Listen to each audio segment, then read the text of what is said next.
is Orion Donovan-Smith. Good morning to everybody out west there. Good afternoon if you're tuning in from east of the Rockies. Thank you all for joining us today for this virtual Northwest Passages Forum. I'm Orion Donovan-Smith. I'm the Spokesman-Review's reporter in Washington, D.C., where I cover Congress and the federal government.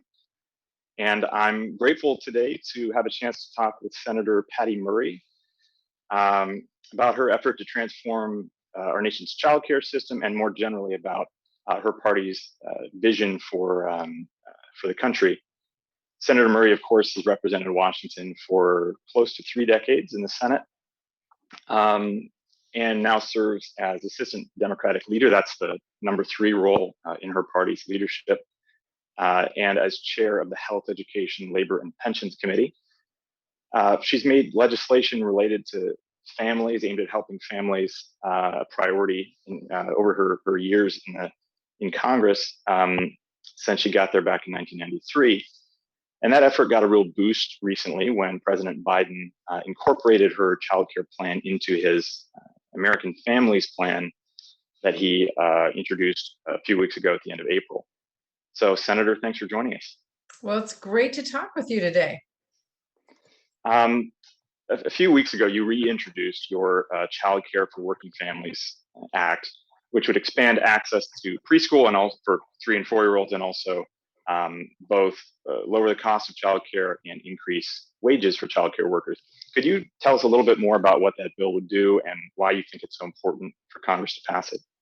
I think this is so important for our country to finally make it the opportunity available for people to go to work and not stress about how they're going to have quality care for their children. So women and men can contribute to our economy.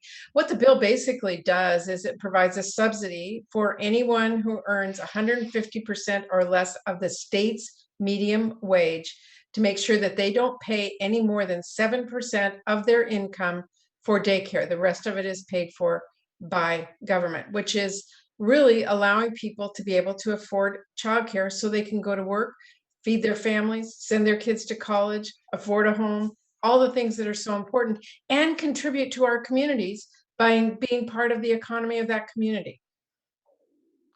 Now, I know this is an issue you've cared about for a long time, but going back to '93 when you first got to the Senate, you were one of just 7 women in the Senate at the time. 6. Wondering actually. if you could sort of take us. Was it 6? Sorry, I had that wrong. Not a lot in any case. Could you take us back to that? Take us back to 1993.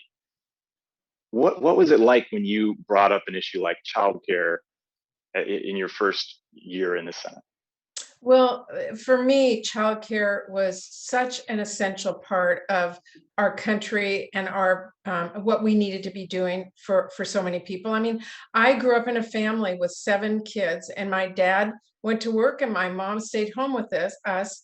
And suddenly, he was diagnosed with multiple sclerosis, and all of a sudden, my mom could no longer take care of our kids, take care of my dad, and work. So I saw generations ago the challenge of women being able to provide for their families. I mean, my mom surely thought she would never have to work, but she did because of the circumstances. And the barrier for her was, what do you do with your kids? And then, of course, I went to work and I saw the same things happening. And now here we are today, where my daughter is still facing the same challenges because our families don't have a good childcare policy in this country. So when I first came to the Senate back in 1992, one of the first, or actually was the first bill on the floor of the Senate that was brought up by Senator Ted Kennedy at the time, who was chair of the Health, Education, and Labor Committee, the chair that I now have in the Senate, by the way. And the first bill was an unpaid family leave. So if your family member was sick or you had a child, you could at least take the time off without fear of losing your job. That was unpaid. And I remember speaking for it on the floor of the Senate at the time because I had a friend at that time, back in early 1993, whose son had leukemia. He was 15 years old. She was the sole breadwinner in her family at the time. And her boss basically told her, if you take time off from your work, I can't guarantee it will be back here. She was taking time off from work, not because she wanted to go have a vacation. She wanted to be in the hospital with her son who was dying. And her employer said, you may lose your job. This is not fair. It's not what we should be doing in this country. And we were finally able to pass that bill. But it took us a long time on the Senate floor and a lot of discussion, and that was unpaid. That was decades ago. And now today, we're finally bringing these policies back to the forums at this time where so many families have struggled with this. It is the silent epidemic in our country. What do I do when I go to work with my kids? What do I do if my child is sick or my husband is sick? What do I do? How do I keep my job and my income and my ability to put a roof over my kids' heads? This is a country where we should be supporting people's choice to go to work, to contribute to our economy. And that's why I feel so passionate about it. Now, this is something this is a bill you first introduced back in 2017. Of course, at the time, Republicans controlled majorities in the House and Senate, and President Trump was in the White House. Now your party has control of the House, Senate, and the White House.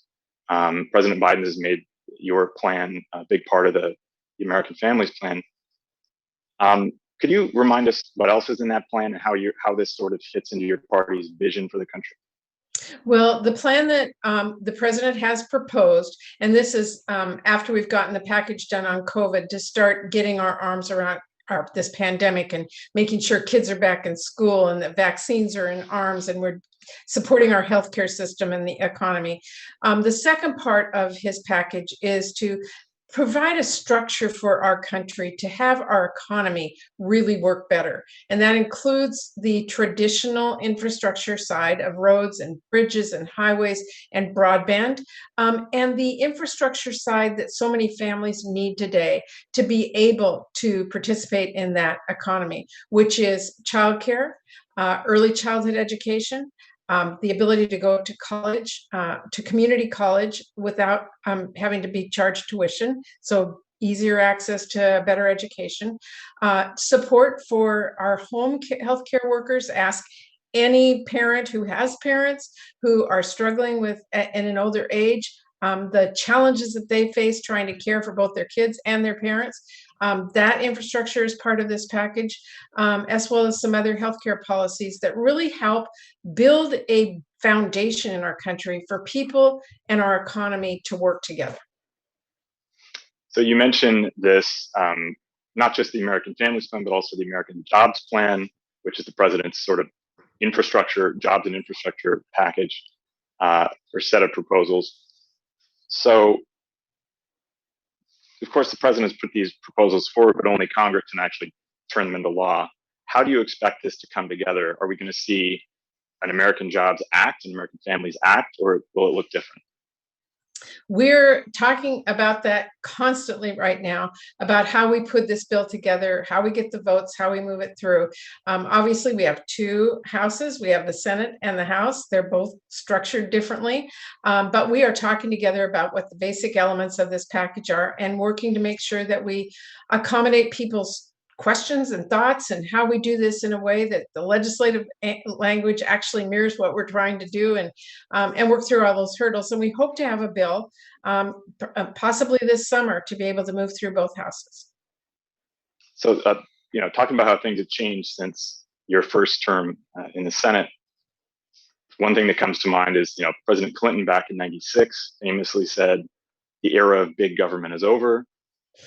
Certainly seems like big government is sort of back here. This is between the American Jobs Plan and American Families Plan, about $4 trillion in proposed spending over a decade or so. What's changed in those past 25 years that you think makes, for your party anyway, makes it this priority, this such pretty unprecedented spending? Well, first of all, we are coming out of a pandemic where people lost their jobs, where our healthcare system totally was just the bottom dropped out of it, where our economy is changing dramatically, where we have failed to put in place the infrastructure for people to get out of this. I mean, people say to me all the time, I want to get back to normal, but gosh, normal wasn't all that great. And now I know it because I see that childcare is a huge barrier and I'm willing to talk about it. And I see that, the basic things that I need to be able to go back to my job aren't there for me today. And we need to put that together. I don't see this as the era of big spending. I see this as an era where we are saying the you're on your own, good luck philosophy didn't work. It didn't work before the pandemic. The pandemic split it wide open. And now we have to put together a United States of America where we have the confidence to say, we want people at work. We want them to be able to do a good job. We want to utilize people's abilities. And in order to do that, this is what we need in place to make that work. That is going to help our country grow and expand and be prosperous. And I think it's an important investment. So, and President Biden, of course, has proposed paying for that with a pretty major overhaul of the tax code, along with things like funding the IRS to do better enforcement of the current tax code. That's a whole lot of money. How would the federal government pay for something like this? Well, one of the things he's talking back is rolling back the huge tax break that Republicans put through under Trump that did not benefit average Americans. It benefited the very few, the wealthy at the top, and didn't produce an economy that worked for most people, as we are now all seeing. It didn't allow us to get through a challenging time in our country, and in fact robbed a lot of people's ability to just do the basic things. Ask anybody who drives through a city today and sees people on the streets. Ask anybody who sees the industry of childcare that has fallen apart. Ask anybody who's trying to get employees back to restaurants today. We did not have the basic things in place to be able to recover from this, and what we had going before wasn't working for us. So a portion of this is going to be paid for by raising taxes on the wealthiest Americans again, making them participate in our country in a responsible way again. And as you mentioned, looking at the IRS, for years it has been sort of IRS is bad, horrible, and awful, no good. Let's not fund them. We don't want them out there collecting taxes. Well, guess who's getting away with not paying their taxes? It's not you. It's not me. It's not the average American who's just trying to make ends meet. It is the wealthiest who have so many tax loopholes or don't pay their taxes because nobody's ever going to come around and check. So actually funding the IRS and making it do its job and working to collect those taxes that people owe at the top is going to make a difference in being able to pay for this. So, I mean, we can talk about all these proposals that the president has put forward, that your party has talked about. Then you run into the question of how do you actually make this happen? The president has said that he really wants to try to strike a bipartisan deal with Republicans, at least on the infrastructure side.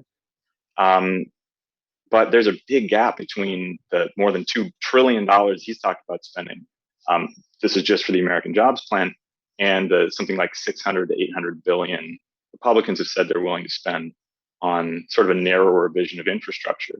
So, and of course, your party has the ability through a procedure called budget reconciliation to pass legislation with only Democratic votes in the Senate, getting around that 60-vote majority that's required for most legislation. So at what point do you want to see negotiations stop and you just get something passed?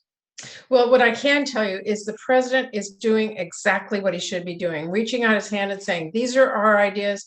What are your ideas? Where can we meet in the middle? I have passed major legislation, and that is how you get things done in a bipartisan way. But in order for that to work, you have to have partners on both sides that are willing to reach out and work together to find a path forward. And I think that is the right way to go. But if our partner is Mitch McConnell saying, I don't want any of this to pass because I don't want Democrats to win, I'm going to say, wait a minute, this is about our country winning. This is about parents who are struggling at home to try to make ends meet and who are worried about how they're going to go to work tomorrow without childcare, or worried about how they're going to be able to send their kids to college, worried about the future of their own families. And at some point, we have to say, we're going to get this done. We're going to go through reconciliation. We cannot let one individual who happens to be the majority leader of the Republican Party, say, I don't want them to have any wins. If you have a willing partner who's willing to work with you to get accomplishments done, you can work bipartisanly.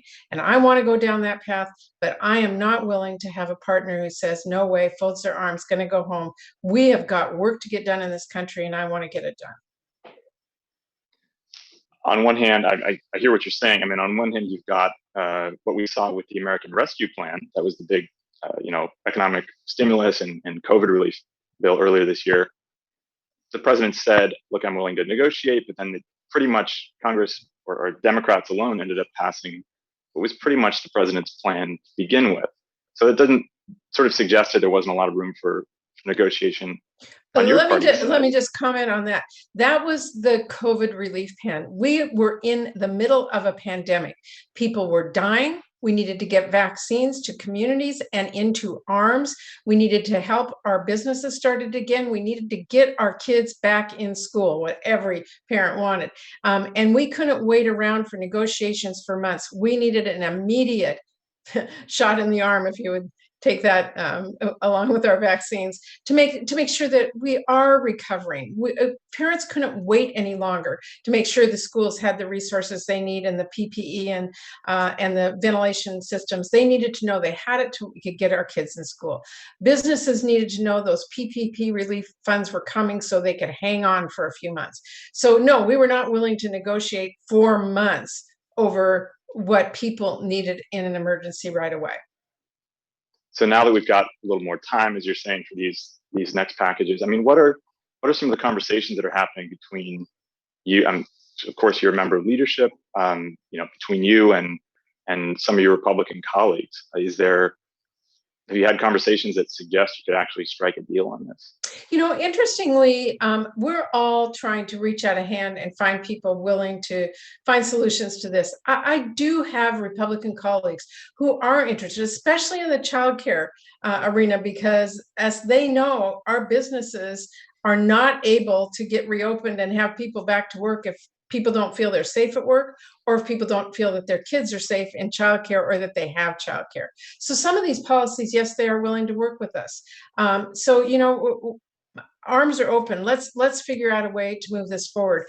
But again, if this gets dragged on for months and months and months, merely to not have it ever pass, I'm not willing to wait, and I don't think families in America should have to wait.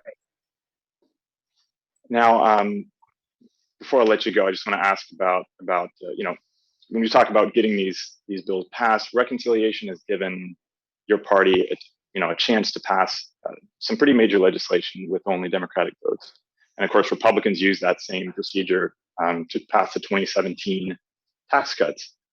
But you've said that you are open to supporting an exemption to the filibuster for at least some legislation. I'm wondering, when we talk about we look at some of the legislation that you and your Democratic colleagues have proposed, why not just eliminate the filibuster altogether? I'm so glad you asked that question, because I know it is the talk of the day often about just get rid of the filibuster, we can just move things forward. I am somebody who has worked really hard to get bipartisan legislation done.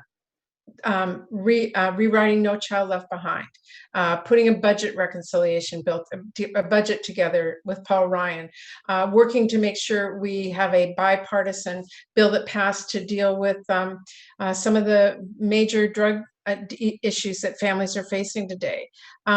These are things that I worked really hard to get done in a bipartisan way, and they're important and they're long lasting. And I think that is important to weigh. I think we have to be very careful of how we set any kind of procedures for the future that allow senators who have one vote to lose things that are incredibly important to them. I will tell you that many years ago, there was a bill on the floor to allow drilling for oil right off the coast of Washington. And I used all my power to stop that bill. And I think, we have to think thoughtfully about how we do that. Now, I have said that I'm willing to make some considerations about how that filibuster is used, because I am as frustrated as everybody that we have come now to the point where all somebody has to do is say, I don't want that bill to pass. And it gets pulled from the floor because of filibuster rules. I think we have to make people work.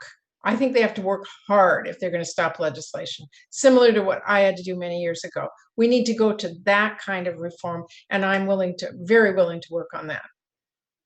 And just to be clear, you're talking about something like a talking filibuster? Something like that, and it has to be written correctly, but yeah, you got to work. If it's that important to you to either pass it or to stop it, you can't just say, sorry, I'm not interested today. You got to go work for it. That's my job. That's what I'm willing to do. All right. Well, Senator Murray, thank you so much for talking to us here, and to everybody watching, thank you for joining us. I appreciate it. Thank you so much. Great to talk to you.